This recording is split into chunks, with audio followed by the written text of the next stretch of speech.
Okay, nakapaghakot na ako.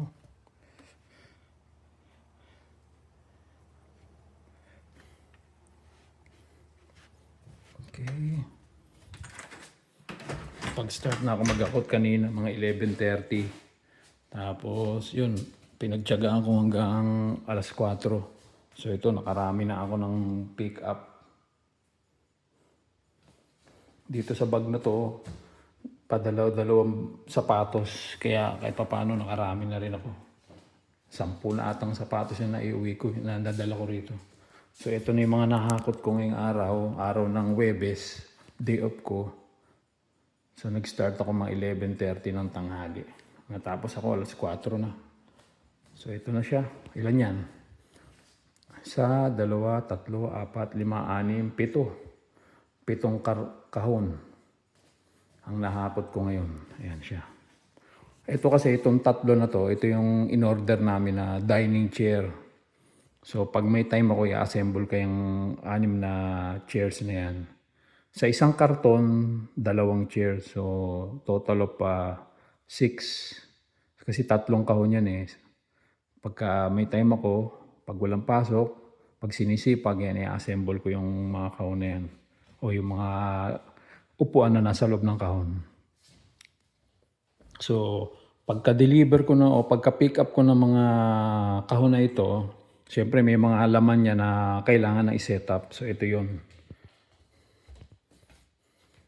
Sinet up ko na yung microwave namin. Itong microwave na to, nabili pa namin to sa Alberta, sa may Whitecourt, Alberta, sa ano talaga yun. Nabili pa namin yun yan sa may Walmart. Yun, naalala ko yun. Binahi ko pa yan, tinaksi ko pa yan. Sa Walmart, papunta doon sa amin sa apartment namin sa Pines Manor, Whitecourt, Alberta. Tapos ito yung napulot ko na ano, yung pamigay na bread toaster. Ang pamagat niyan o ang brand niyan ay Hamilton Beach. Mukhang matibay naman, tsaka may LCD siya. Na-adjust yung init niya na 1 to 5. Nagre-range siya ng 1 to 5 yung init niya eh. So matibay yan, kaya kahit papano, panlaban talaga sa pang-araw-araw. Kung alam mo mag-iinit ka ng tinapay. So ito na yung ref namin. Bago, mukhang bago kasi kita mo naman sa ano pa lang, sa plug pa lang. Halos walang kagalos-galos. Tsaka yung tindig niya. O tingnan natin yung loob. Silipin natin yung loob, o, di ba? Ang kinis. Ultimo yung tornilyuhan niya, oh. Bago. Pulido, walang gasgas, walang dumi, walang scratch. O ano man. Yun nga lang, oh. Di ba bago? Yun nga lang, problema lang dito yung freezer maliit. Pero yung fridge niya o yung cooler niya malaki. O, tingnan mo, pwede kang magtambak ng maraming pagkain dyan, oh. Mga gatas, itlog, o mga juice. Unlike dun sa tinitira namin dun sa may 711 Westgate, talagang sobrang liit.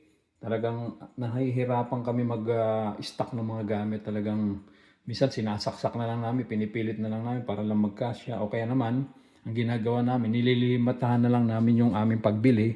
May limit kasi nga, hindi nga ganun kalaki yung aming ref. So yun ang problema namin. So ito, di ba yung meron kaming Corel na nabili sa Walmart. So inassemble ko na siya. Pati ito, yung dish drainer nassemble ko na. Tapos yung mga baso na nandun sa amin, binawasan ko, dinala ko na rito para pag naglipat kami, konti na lang. Kasi yung mga kutsilyo na bili namin sa Walmart, matibay naman kasi carbon yung ano niya eh. Yung metal na ginamit, matibay, magaan. Tapos yung hand gloves para dun sa pag mag-bake ka o kaya magluluto ka sa gas range o sa gas range sa may ano niya, pang bake niya. Ayan. O di ba parang hindi ka mapaso, mainit yung ano mo, mainit yung niluto mo. So meron kaming gloves. Dalawa yan nandun sa isang kahon, sa kahon hanapin ko pa yung isa, lugugin ko pa. Tapos may nakuha ako na ano, na time clock. Nagtitik-tak siya. Napulot ko lang sa mga free item eh. Kasama niyo yung isa. May isang ano doon eh. May isa akong clock na ganyan din, parehas niya. Kaya lang yun, di battery naman. Pero hindi nagtitik-tak yung nakuha ko na isa. So ito, dinala ko na yung pangpatay ng langaw. Okay. Talagang tiyaga-tiyaga lang ngayong araw. Talagang tinitiis ko yung pagod, yung init. Para lang madala yung mga kahon dito. Pinagtiyagaan ko kasi kailangan talaga. Kung di ako magtitiis, hindi ako magsisikap, wala. Mahirap. Wala namang wala pang sasakyan. Kaya inuunti-unti ko na para pag may nakuwang sasakyan, at least konti na lang yung mahakot. Okay lang, tiyaga lang. Binigay ko na lang yung aking day off. Imbis na magpahinga ako sa bahay, naboboard ako. So yun, ginawa ko, nag-pick up naman na lang ako. Pick up, tapos dinala ko rito. Para at least konti na lang yung poproblemain namin pag sakaling dumating U-Haul. So okay na. Dinala ko yung lumang kutsilyo ko. Actually, dalawa yan eh. Isa yung yung parang bread knife yun, mahaba. Bread knife, dadaling ko rin dyan. Tapos, ano pa ba? Yung mga yung mga na-pick up ko na mga mugs o yung mga tumbler, andyan na lahat. Kompleto yan, oh. Madadagdagan ko pa yan pag nakuha ko pa yung dalawa dun sa may sa may Kootenay Co-op ko. Sa may Kootenay Co-op. Mayroon akong dalawang tumbler dun na hindi ko pa nakakuha eh. So, okay. Try natin umakyat sa taas. Alas 4:15 na. May pasok ako 5:30.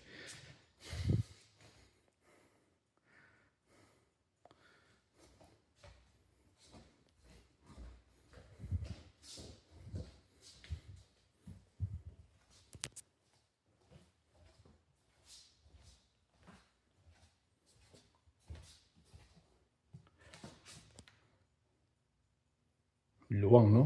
Magkakalaman pa yan pag dumating na yung mga yung L na couch. Tapos yung dining set, pag nakompleto na yung dining set, yung dining table, dining chairs, pag na-set up ko na. Tapos yung kama na in order, malalagyan pa ng laman yan kasi yung dumating yung kama, i-assemble ko sa taas. Okay tayo sa taas ha. Check natin yung mga nakuha kong hanger. Dami kong nakuha hanger eh. Okay tayo sa taas.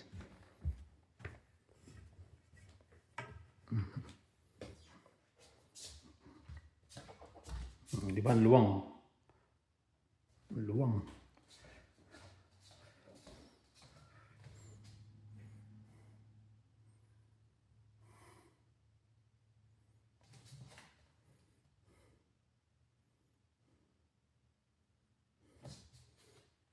Yan. O, di ba? Medyo na. Nagkakaroon na ng pagbabago kasi dati empty yan. O ngayon, tingnan mo, napunuan na. Mga sapatos ko. Tsaka dalawang sapatos ni Arlene. Ito. Ito yan. Itong dalawang to kay Arlene yan. Pero the rest akin na. Meron pa, madadagdagan pa yan pagka nahakot ko pa yung iba kasi hindi pa kompleto yan eh. Tapos ito naman yung mga hanger na nakuha ko, dami. Puro metal nga lang, tsaka may ilang plastic. Pero mukhang matibay naman at pang matagalan. Kaya nung nakita ko sa pamigayan, kinuha ko na kahit pabalik-balik ako doon. Ang importante, hindi na kami bibili ng hanger kasi talagang pag naglilipat ka, o siyempre pag may bahay ka na, kailangan mo talaga hanger. Siyempre isasampay mo yung mga damit o sweater o namang mga jacket mo. So kailangan mo talaga ng hanger. O yan o. Nailagay ko na yung iba kong damit. Malalagyan pa yan, mapupunuan pa yan pagka dumating pa yung iba kong damit. Kasi yung ibang kahon hindi ko pa nadala eh. Kasi ginagamit pa namin doon sa trabaho eh. Siyempre hindi pa namin makuha. Dahil pag tumira kami rito, wala naman kami hihigaan. So useless. So mag-stay muna kami doon sa 711 West Gore Street. So, pag nakompleto na lahat, lilipat na kami rito sa 455 West Richards. So, ayan na. Empty.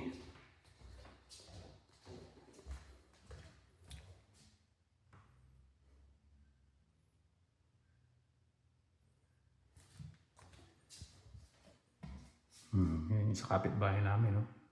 Oh, meron silang fountain ng tubig, pandilig. Wow, sana all. Meron silang fountain, no? Galing. Makakabili kami niyan sa Dalarama o kaya sa sa Walmart. Meron din siguro niyan sa Walmart.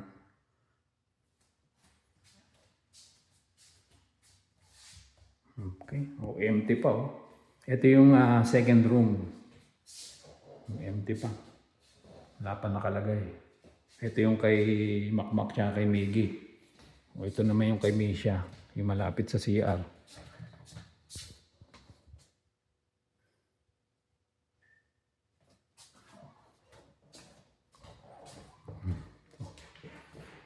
Luwang. Wala pang laman. Empty. Misha, kung nakikinig ka, itong room na to, sa ito. Ito yung bintana mo. Pagagandahin pa natin yan pagka may time. Kasi isa-isa lang talagang mahirap talaga. Wala eh. Isa-isa lang hanggang sa mapaganda na namin siguro. Pipinturahan namin ng kulay pink to. Kulay pink. O kaya naman kahit hindi naman kulay ng pink, mga decoration na lang. Pang babae, pang girl. So yun. Para magmukhang pang prinsesa. Di ba? Ang lawak oh. Lawak ng room ni Misha.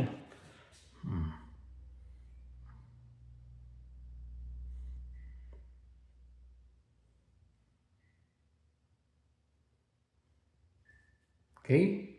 O, halika. Alis na tayo.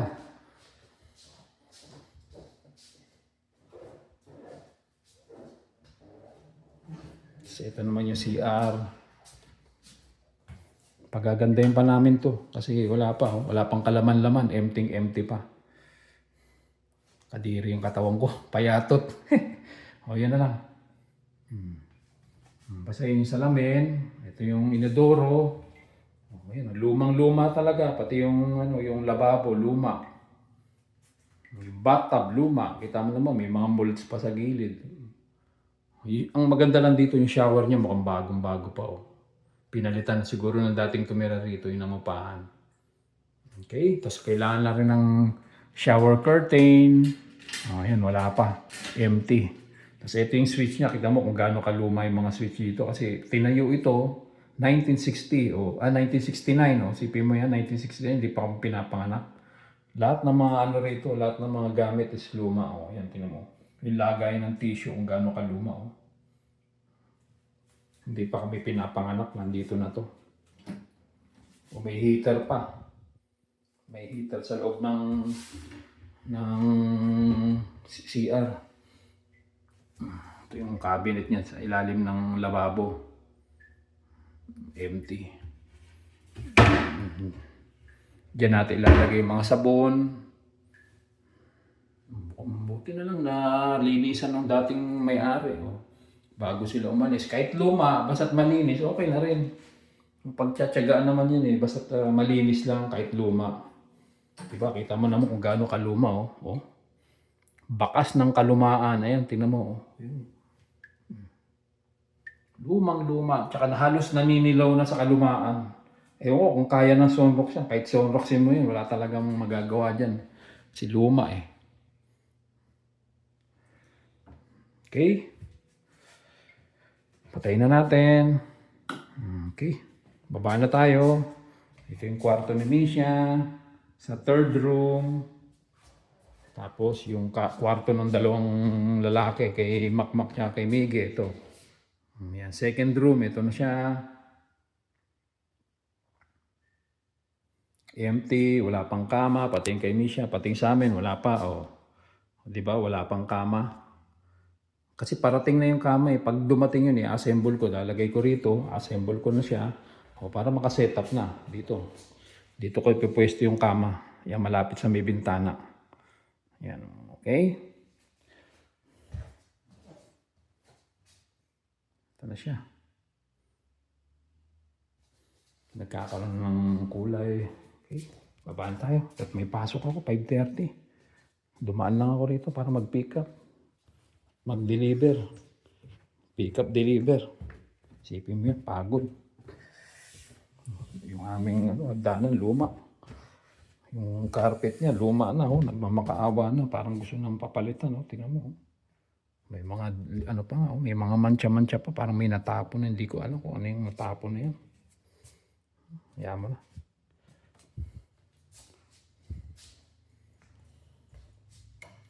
Tingnan mo yung switch. Luma. Kasi mga thermostat niya ng heater. Tingnan mo kung gaano kaluma. Pihitan. Ito.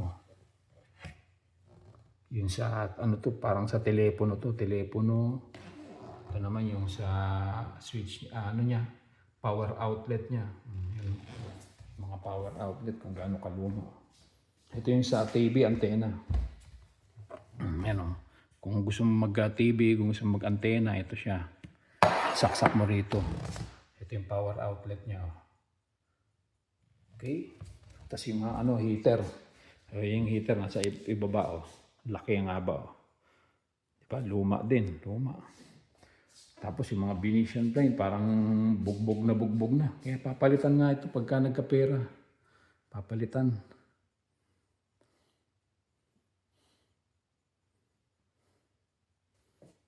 Siguro mag-aalagay kami rito ng hook. Hook para sa kortina. Okay. Okay guys, bye-bye sa inyo. Maraming salamat sa pagsama sa akin. Sa mga nanonood dito, maraming salamat sa inyo ha. Sa pagsama sa akin, pagtambay.